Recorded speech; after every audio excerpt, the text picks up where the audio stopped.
Alors, bienvenue, mesdames et messieurs. Aujourd'hui, notre sujet sera le droit des aînés. Nous avons comme conférencier M. Gilles Fournier qui discutera des droits des aînés. Je crois que ce sera un sujet très intéressant pour vous renseigner sur vos droits. Alors, bienvenue, M. Fournier. Bonjour, Francine. Bonjour, ça va bien aujourd'hui? Oui, ça va bien. Parfait. Fait qu'aujourd'hui, on a un sujet qui est très intéressant et très complexe un petit peu. Je pense qu'on va essayer de détailler ça le plus facilement possible pour nos aînés. On va faire notre possible. Exactement. Alors, est-ce qu'il existe vraiment une loi qui s'adresse spécifiquement aux aînés, aux droits des aînés? Écoutez, non. Je ne suis pas un juriste, mais dans mon expérience, là, je ne connais pas, depuis de nombreuses années à aider les aînés, je ne connais pas de loi qui soit spécifiquement à l'intention des aînés. Cependant, j'ai trouvé dans la Charte des droits et libertés un article, l'article 48, qui est bien spécifique, où on dit « Toute personne âgée ou toute personne handicapée a droit d'être protégée contre toute forme d'exploitation. » C'est le seul endroit, que je me rappelle, qui m'a impressionné, parce que les autres, c'est général. OK. Mais d'autre part, ce qu'on va faire, si on veut traiter le sujet, on va d'abord essayer de réfléchir sur ce qu'il y a dans les lois. Quels sont les articles qui sont le plus souvent utilisés dans le domaine des aînés par les avocats puis par nos intervenants? OK, exactement. Alors, le Barreau du Québec, qu'est-ce qu'il pense du droit des aînés, pardon? J'en ai profité pour apporter une citation. Je vais vous la citer, et non pas essayer de la répéter par cœur. En octobre 2010, le Barreau, dans sa publication, dans son journal, a écrit « Rien ne va plus en ce qui concerne le droit des aînés. » Ils disent « Tout est mis en place pour que les personnes âgées vivent leurs derniers droits en toute sérénité. Et pourtant, il existe de nombreux cas de violence physique, psychologique et économique chez les aînés. » J'aime bien cette citation-là parce que ça vient quand même du barreau de la province. OK. Il y en a une autre en parallèle que je trouve magnifique aussi, c'est celle qui vient de Jacobi. Maître Jacobi a été quand même, lui, le protecteur du citoyen. Et en 1995, il disait ceci, il disait rien ne va... Non, il disait, lui, on pourrait ajouter le manque d'empathie de certains régisseurs de la Régie du logement à l'égard des aînés. On pourrait parler des policiers qui portent difficilement plainte contre les enfants qui abusent leurs parents. On pourrait parler de l'aide juridique qui défendra seulement ceux qui vivent sous le seuil de faible revenu. OK. Et il ajoute, et ça c'est en 1995, si on n'exerce pas un droit, il n'a pas plus de valeur que le papier sur lequel il est écrit. Et j'ai bien aimé cette citation-là parce que il disait aussi, je ne pourrais écarter de mes propos ma crainte que l'on assiste à un accroissement des situations qui maintiennent les personnes aînées en établissement dans un état propice à la vulnérabilité, et ce, en raison de la conjoncture économique difficile. Mm-hmm. Ça, c'est en 1995. On est rendu en 2015, voyez-vous. On est encore là-dedans, oui. En fonction de la conjoncture économique difficile. Je trouve qu'il y a quelque chose qui ne va plus. Ouais. Il va falloir essayer d'être vigilant, mais aussi se servir de nos droits. Et je pense qu'aujourd'hui, le thème est propice aux situations tragiques dans lesquelles vivent certaines personnes âgées. Oui. Surtout dans les CHSLD, tout ça, là, je pense que toutes les coupures de services et tout ça. Là... Ça n'a plus de bon sens. On ne sait même plus où placer les aînés quand ils doivent être placés dans des unités prothétiques. Exactement. On ne sait même plus. Alors là, la prochaine question, c'est que si on va, attendu qu'il y a de milliers de pages là, contenues dans le Code et la Charte, qui notre temps étant quand même assez limité, là, comment allez-vous procéder pour nous expliquer tout ça? Là? Bon, moi, ce que je propose, c'est de faire une espèce de survol des droits fondamentaux. OK. En matière de santé et de services sociaux, après ça, la Charte des droits et libertés, le Code civil et puis le Code criminel.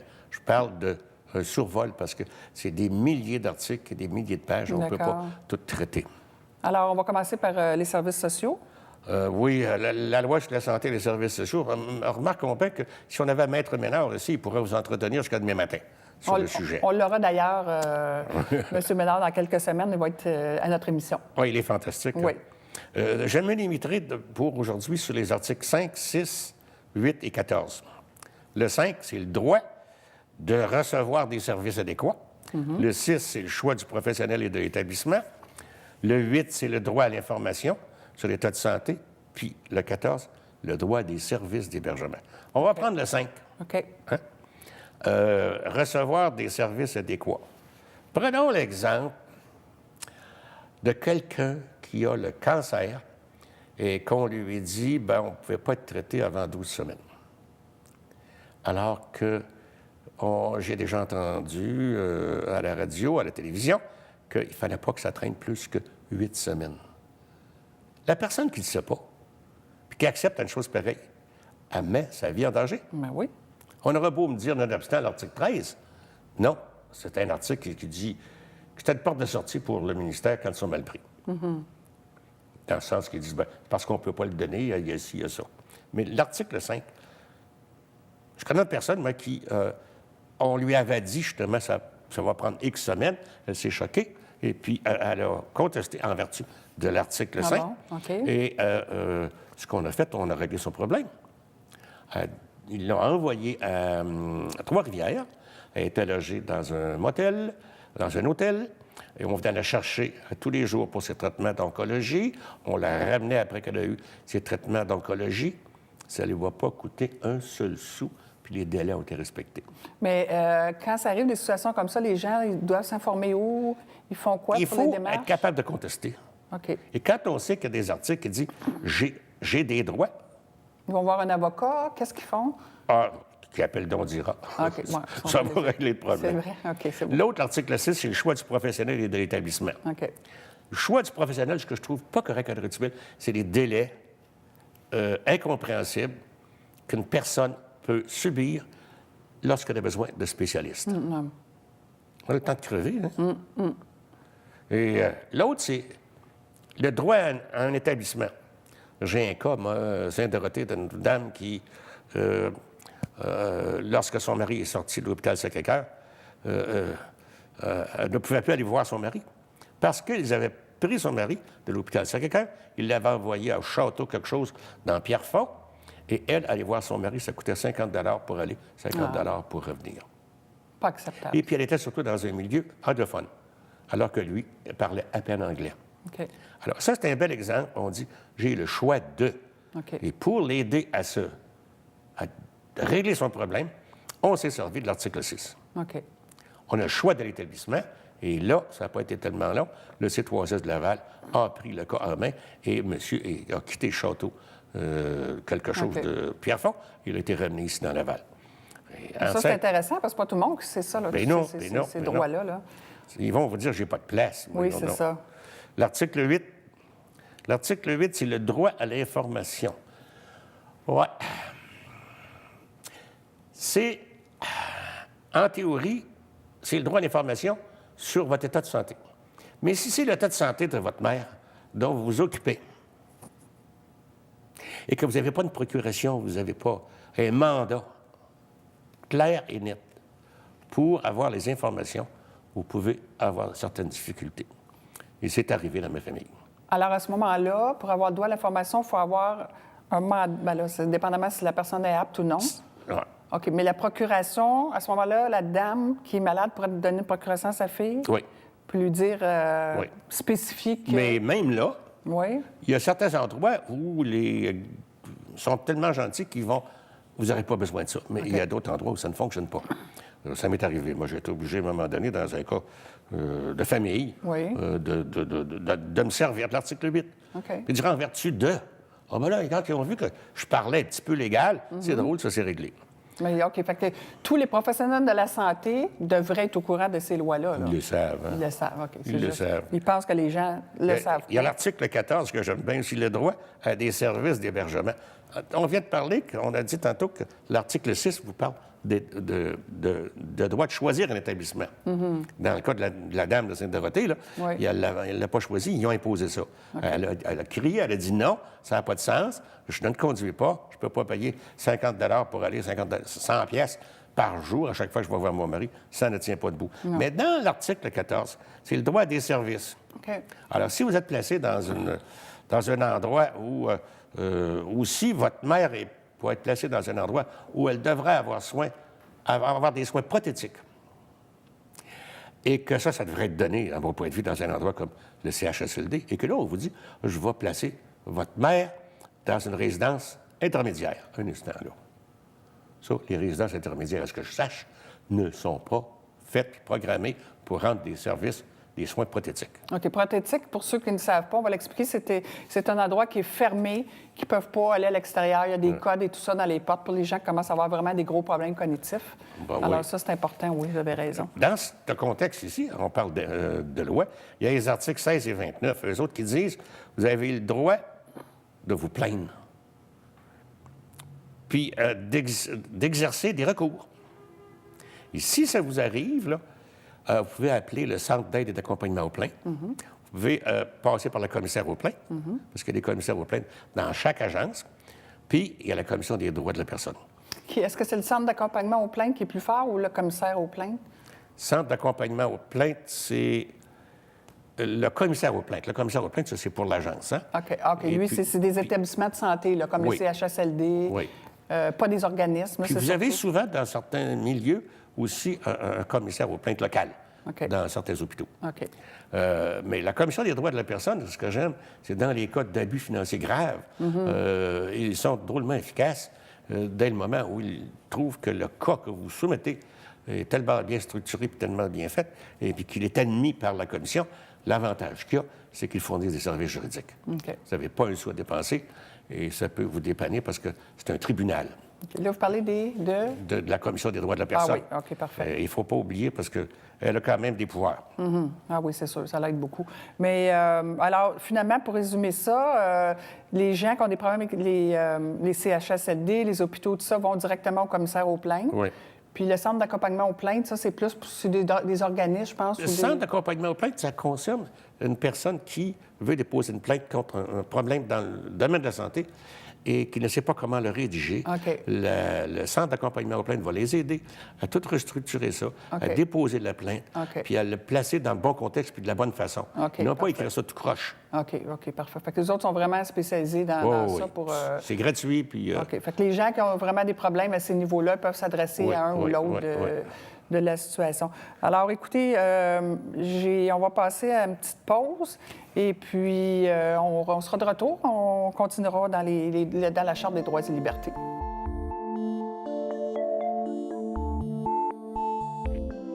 Alors, M. Fournier, nous sommes de retour. Alors, nous allons continuer. J'aimerais ça que vous nous expliquiez un petit peu, nous résumer la Charte des droits et libertés pour les gens, leur faire comprendre un petit peu ce que c'est. Ce que j'aime de la Charte des droits et libertés, c'est que ça me semble être en parallèle avec le Code civil. On va prendre un exemple. L'article 4 de la Charte des droits et libertés parle des droits à la dignité puis à l'honneur. L'article 5, c'est le respect de la vie privée. Et si vous allez dans le Code civil, vous allez retrouver des articles qui disent à peu près la même chose. Vous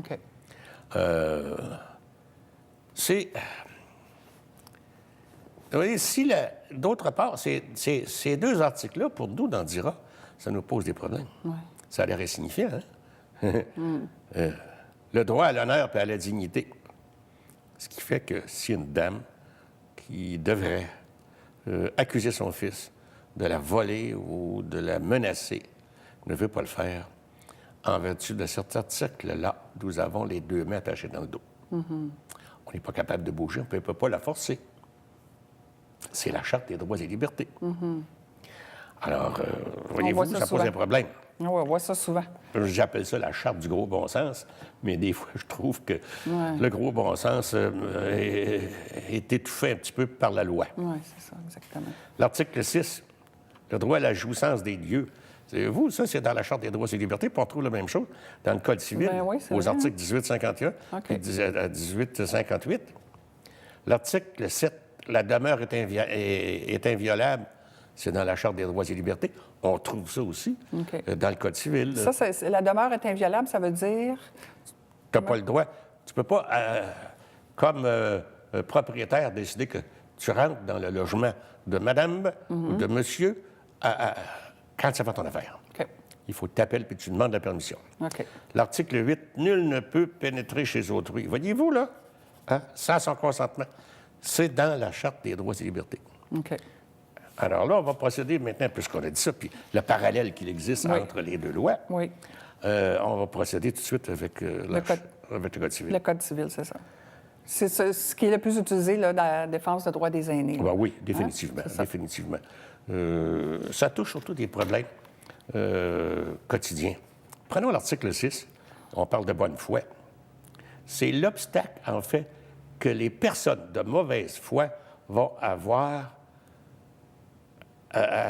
contre lequel ils vont devoir se défendre lorsqu'ils vont aller en cours. Parce que quand quelqu'un est de mauvaise foi, très souvent, dans les petites créances, la cause ne dure pas longtemps.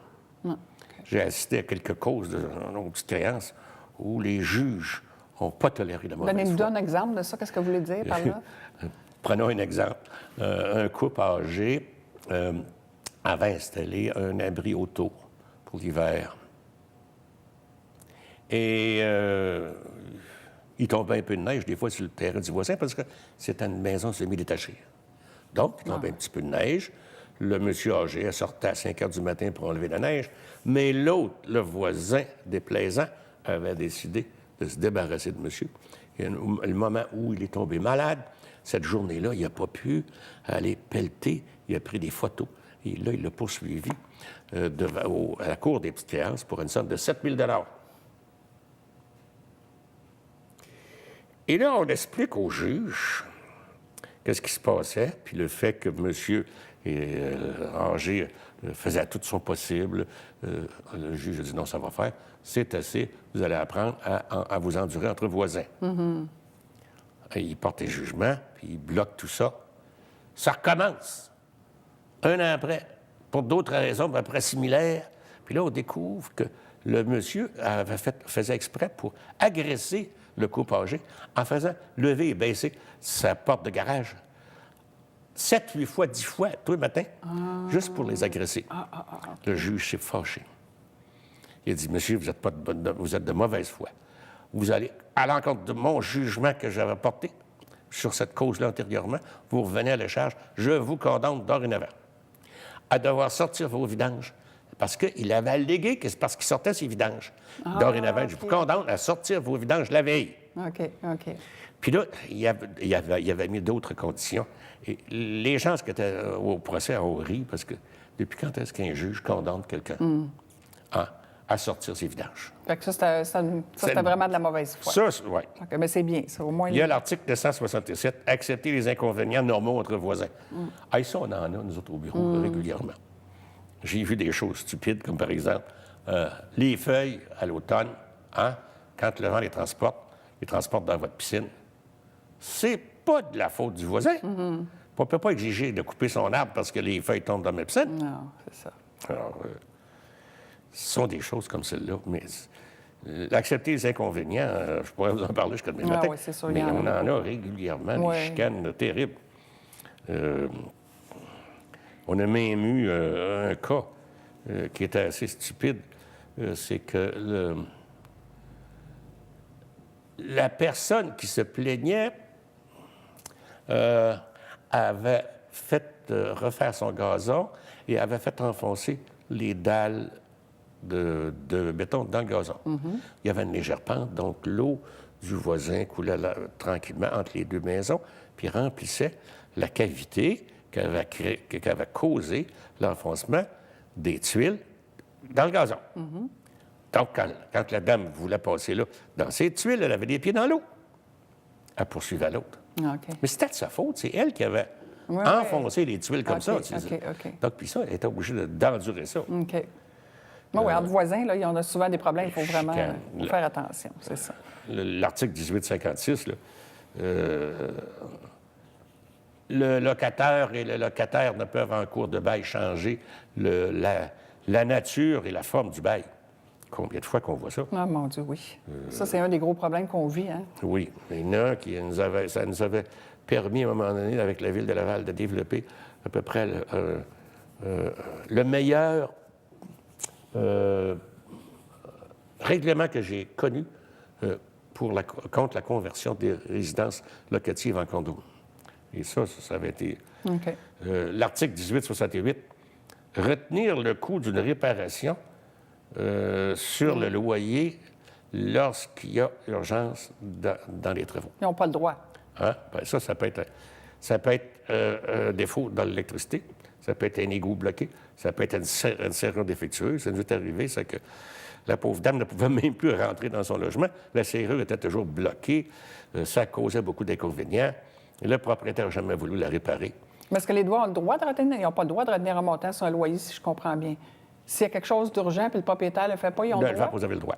Oui? OK. En vertu de l'article 1868. OK, parfait. Vous avez le droit. Et dans ce cas-là... Mais il doit y avoir des étapes à suivre, j'imagine, d'envoyer une lettre avant. Il faut aviser, mais quand le propriétaire, après avoir reçu moult avis, ne le fait pas, à ce moment-là, vous l'appelez, vous dites, bon, ben là, je fais faire la réparation de la serrure, c'est assez. Moi. OK, parfait. L'article 1901, le propriétaire ne peut utiliser le harcèlement envers le locataire de manière à restreindre son droit et sa jouissance paisible des lieux. OK. Le harcèlement, là, il faudrait faire attention. Je trouve que il y a souvent des gens qui se plaignent de ça et qui peuvent eux-mêmes causer du harcèlement. Et qu'est-ce que dit... il y a un livre sur ça qui a été fait par maître Denis Lamy, un livre fantastique sur le harcèlement entre locataire et propriétaire. Et on trouve dans ça une définition. Qu'est-ce que c'est que le harcèlement? Conduite vexatoire, répétée en continu, des comportements, des propos et des actes et des gestes déplacés, etc. Il donne une définition, ça à peu près 500 mots d'exemples de qu'est-ce que c'est que le harcèlement. Mais quand vous voulez accuser quelqu'un de harcèlement, ou vous voulez vous défendre contre le harcèlement, soyez prudent, ça vous prend des témoins. Ça vous prend des preuves irréfutables, parce que c'est très difficile de parler de harcèlement.